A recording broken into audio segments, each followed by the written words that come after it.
What is going on, Fan Clan? Welcome back to the channel. My name is Danny Phantom, and if this is your first time here, thank you so much for just coming and checking out my channel, listening to what I have to say. If you like what you hear, please consider hitting that subscribe button down below. Really appreciate all the support. Leave a like, leave a comment, share it with your friends, tell everybody about Danny Phantom. I really do appreciate it. If you've been here before and you continue to come back, thank you so much. I do want to mention quickly before I get into today's segment some exciting news. So I got notification today finally that my new computer is on its way back to me. So this is the third time that I've had this computer replaced, but hopefully third time is a charm, and on Wednesday I will have my new computer back with my 2C390, I think that's, or 930 Logitech cameras, that I will be able to actually record stuff where it doesn't look like I'm using some kind of old camera, which I guess technically I am, but the quality should be better, the videos will be better. I'll be able to redo some videos that I've had in the past where I'm actually going through TCG Player things with you guys and kind of showing you, giving you a better understanding of what I'm talking about when I'm referencing these videos. So I'm very excited for that. Also means that our next vintage box break, which will be happening on December 9th, I talked about that a little bit on last night's video. If you didn't get a chance to go watch that, you can check out that video. But we'll be doing our next vintage box break on December 9th. It'll be an unlimited jungle box. The quality, the setup, it'll be so much better. Same thing with opening packs. It's just going to be a lot of better quality coming your way. I'm very excited for that. So with that being said, I'm excited to announce that we're going to start a new segment every Sunday. I'm going to cover some treasures that you might be able to find just sorting through your bulk.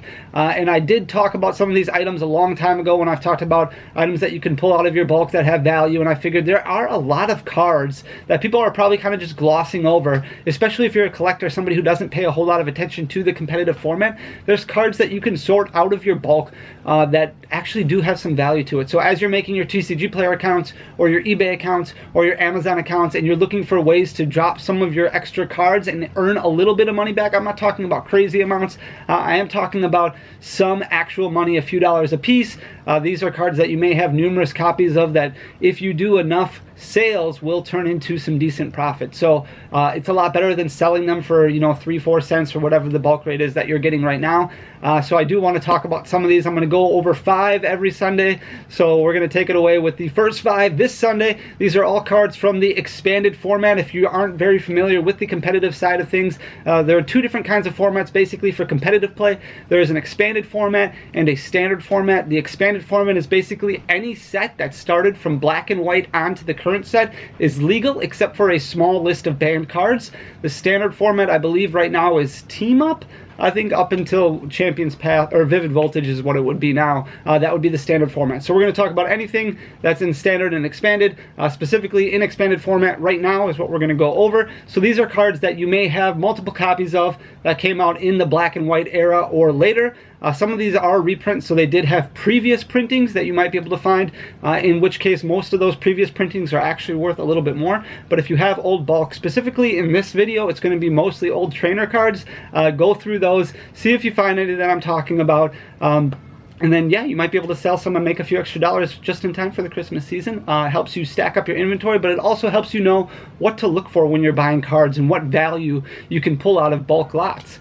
So the first card that I want to go over is Dark Patch. So Dark Patch is a trainer card. It came out in the black and white era. It was very popular in Darkrai decks and Evital decks, and basically what this card does is it lets you take a dark energy from your discard pile and attach it to a benched Darkness Pokemon. So it was a good way. It actually won multiple tournaments, and including World Championships, just with this card, because it would be able to accelerate Pokemon that are on the field. So a lot of people use this to power up their Evital, or use this to power up their Darkrai, or most notably recently used it to power up maybe their Zoroark, because it was Darkness Pokemon that it impacted, and it's basically just like a free energy for your turn. And since it's just an item card, you can play as many per turn as you want, as long as you have them in your hand.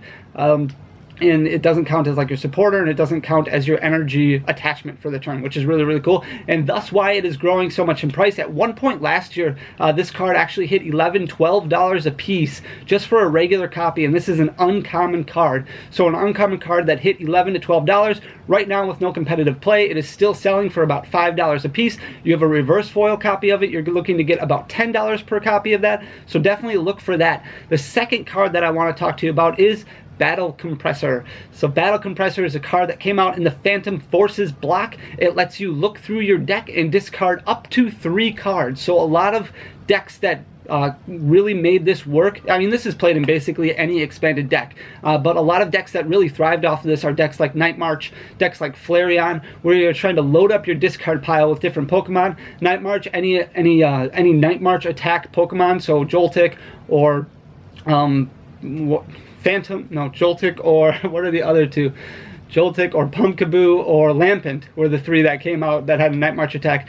Any of those that are in your discard pile, your Night March attack hit for 20 times the amount of those Pokemon in your discard pile. So people would load up Battle Compressors in their deck. They'd run 4 copies and try to load up their discard pile with different Night Marchers, is what they were called, Night March attackers. And then they would be able to hit heavy amounts. Flareon had a Vengeance attack, which lets you hit for 10 plus however many Pokemon were in your discard pile. So Battle Compressor really lets you put different amounts of Pokemon in your discard pile, and then it also helped you put different supporters in your discard pile, so that way when you needed them, you could just play a VS Seeker, grab a supporter out of your discard pile, especially early on in the game, and it really became a beneficial card. Now, this isn't a super expensive card. It's only a couple dollars. Reverse foil copy of it is going to fetch you $4 to $5, but it's definitely something better than bulk. The third card that I want to talk to you about is Execute, and the Execute that I want to talk to you about is from the Plasma Freeze series or set. It came with it has an ability called Propagate, and the reason this uncommon card is worth so much money is because of its ability Propagate. Basically what this does is it lets you put this card in your discard pile, and then anytime you want during your turn, you can take it out of the discard pile and put it back in your hand. And why that's so valuable is anytime you're playing a card that requires you to discard from your hand, Execute is readily available. So anytime you have to play Ultra Ball, Ultra Ball lets you discard 2 cards from your hand to search for any Pokemon from your deck. You could use 2 Executes in your discard pile, so you wouldn't have to discard anything actually from your hand because you already discarded 2 Executes. Zoroark was a huge thing that really took advantage of Execute. Zoroark has an ability where it's called Trade. You can discard 1 card from your hand and then draw 2 cards from the top of your deck. Since Execute is already in your discard pile, it basically counts as your discard for the turn, and you could just draw 2 cards, and then as you set up another Zoroark, discard Execute again, draw 2 cards. Because of that, this card runs about $5 a piece for an uncommon. If you have a reverse foil copy of it, it's going to fetch you a couple dollars more. The fourth card that I want to talk to you about is VS Seeker. Now, this has had multiple printings, including printings all the way back to Fire Red, Leaf Green. The most recent one is from the Phantom Forces block. This card is an item card that lets you search through your discard pile and pull out any supporter card that you want. So VS Seeker was very important because you can only run 4 copies of a card in your deck. VS Seeker basically made that into 8 copies of like a Professor Sycamore, or 8 copies of an N. So anytime you have an item card in your hand, a VS Seeker in your hand, which is an item, you can lay that down, pull a supporter card out of your discard pile. So if you're struggling to find some sort of draw support for your turn, you could lay a VS Seeker down, pull out a supporter card, play it, and then you can draw a new set of 7 cards, or you could end your opponent down to 1 card. It was just a staple. Now, this card is only worth $1 or $2 a piece right now. During competitive play, it spikes up a little bit. The reason this card has seen a lot of shrink is because it was reprinted several times, especially in League Battle decks, but I am confident that it's going to continue to rise in price throughout the years because it's going to be a staple in the expanded format for a very long time to come. If you have older copies of this card, it's worth a little bit more, especially older reverse foil copies of this card are worth quite a bit more. So definitely look for those. And the final card that I want to talk to you about in this video is called Max Elixir. I can't remember exactly what the set that this came out in. I think it was Breakpoint, but Max Elixir lets you look at the top 5 cards, I think it is, from your deck. And then you can choose any energy card you find there and attach it to your Pokemon. So basically, this is something that you really use to accelerate energy on your Pokemon. You get to go and look through the top 5 cards of your deck. If you find a fire energy there, you can really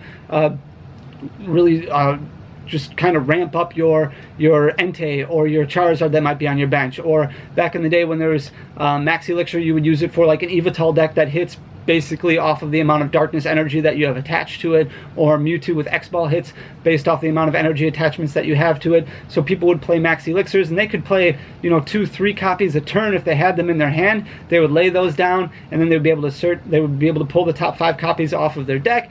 And then any energy card that they find there, they could attach it to their Pokemon, which was really, really cool, and a way to hit for more power. Because of that, this was a staple in a lot of decks and sold for a little bit more money. So you're looking for a few dollars per copy of this. Again, if you have a reverse foil copy of it, it's worth a little bit more. Now, these are not cards that are going to make you rich by any means, but these are important cards as you're starting your business because they're played in a lot of decks, especially a lot of expanded decks in specific right now. So definitely pay attention when you're looking through your bulk cards to see if you have any copies of this, especially when expanded and standard tournaments start back up. Hopefully sometime in the beginning of 2021, there is going to be a rise in some of these cards, and it's going to be demand also that pushes these forward. So if you have copies of these in your bulk already, these are just little treasures that you can pull out. Or if you're somebody who's buying bulk, these are just little treasures that you can pull out that are worth more than 3, 4, 5 cents per copy. So when you're talking about TCG Player or Amazon or eBay and you're selling bulk cards anyways, these are good ways to, I mean, 300-400% profit if this is what you're buying bulk cards out of. This is what we look for when we're pulling bulk, when we're sorting through bulk. This is what we're trying to find. So keep that in mind when you're looking through bulk. Like I said, I'm going to go over about 5 cards every single Sunday, just to kind of give you an idea of all the different cards that you can find that you may not necessarily be thinking of, because there's a lot of cards in standard, in expanded formats, and all throughout Pokemon that are worth way more than what you might have for an ultra rare. So you could have an ultra rare sitting right in front of you, which I have right here, a Centiskorch V. So this Centiskorch V is actually only worth less than basically every card that I just talked about. So it's cool to have an ultra rare. Like, ultra rares are really cool, but there are cards probably lying in your bulk that are worth more than this Centiskorch right here. And it's my job, well, it's not really my job, but I would like to make it my job to teach you guys what cards to look for, so that way you maximize the value of your collection and you're not trading away or selling away bulk cards that have value and missing out on it. With that being said, I hope you enjoy this idea. I hope you like it. I hope you stay with me a few more videos and we'll have much better quality. Thank you so much for your time and attention. Hit that subscribe button down below. We are closing in that 25,000 mark. We should hit it this week. I appreciate you guys all so much. I have more exciting things coming forward. Thank you for everything. Until next time, peace.